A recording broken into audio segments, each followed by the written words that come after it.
కుహు సరాగాలే శృతులుగా కుశలమ అనే స్నేహం పిలువగా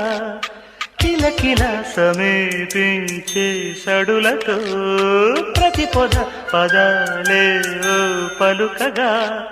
కొనుకురాక బుట్ట బొమ్మ గుబురు గుందని వనములేచి వద్దకొచ్చి నిద్రపుచ్చని